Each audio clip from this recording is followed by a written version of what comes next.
What makes a movie Jewish? If the filmmakers or the cast are Jewish, is that enough, or must there be Jewish subject matter? Do religious artifacts, a yarmulke, a tallit, need to make an appearance? What about movies that aren't explicitly Jewish but just feel Jewish? Debate is essential to Judaism, both religiously and culturally.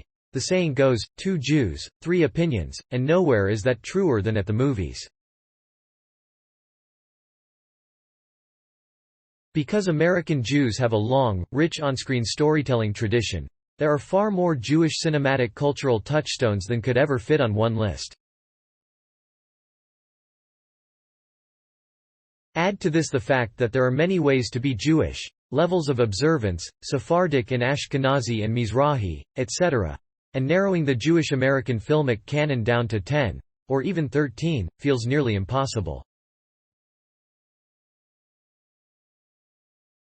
The following collection, presented in chronological order, spotlights both foundational works and underappreciated gems, and almost certainly omits some of your favorites. Where are the Safdies? Where is Chosen? I know. Argue away. To Be or Not to Be, 1942, remade in 1983. 96% To Be or Not to Be 1942. 55% To Be or Not to Be, 1983. Carol Lombard and Jack Benny, 1942. Courtesy Everett Collection. Jewish director Ernst Lubitsch, a German-American master who left his home country for Hollywood well before World War II, was revered in his time for classics like The Shop Around the Corner, later remade into You've Got Mail. But To Be or Not to Be, a satire about a squabbling theater troupe that must prevent a Nazi spy from destroying the Polish resistance, wasn't universally appreciated in its time. 80-odd years later, the movie, which feels a bit like a Jewish Casablanca, holds up brilliantly.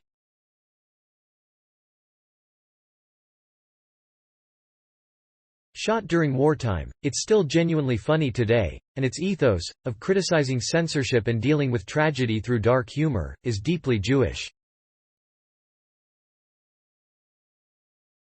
It features Jewish film and radio star Jack Benny, born Benjamin Kubelski, and Shylock's speech from Shakespeare's The Merchant of Venice plays a key role in the plot. The film was remade in 1983 with Mel Brooks in the leading role. The only film he starred in that he didn't direct. He said it's his favorite of his Brooks film movies. Fiddler on the Roof 1971, 80% Fiddler on the Roof, 1971, Chaim Topol and Fiddler on the Roof, 1971. Courtesy Everett Collection. The loss of star Chaim Topol earlier this year had many revisiting this musical classic. Though set in the fictional Ukrainian town of Anatevka at the turn of the 20th century, Fiddler deals with themes central to Judaism today, namely, how to balance tradition and modernity, and ends as its characters emigrate to America. Based on a series of Yiddish stories by Jewish author Sholem Aleichem, the movie is responsible for many Americans' collective images of shtetl life, and a lot of childhood nightmares featuring Fruma Sarah. This funny, moving film, anchored by stellar performances across the board, is so well loved that it inspired a 2022 documentary about its making, Fiddler's Journey to the Big Screen. Annie Hall 1977, 97% Annie Hall, 1977. Diane Keaton and Woody Allen in Annie Hall, 1977. Courtesy Everett Collection. The details of Woody Allen's personal life have called into question his place on any list.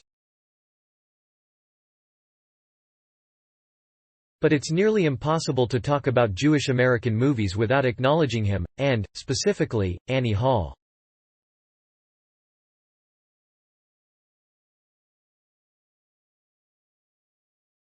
Thanks for watching. Please give us a like and subscribe.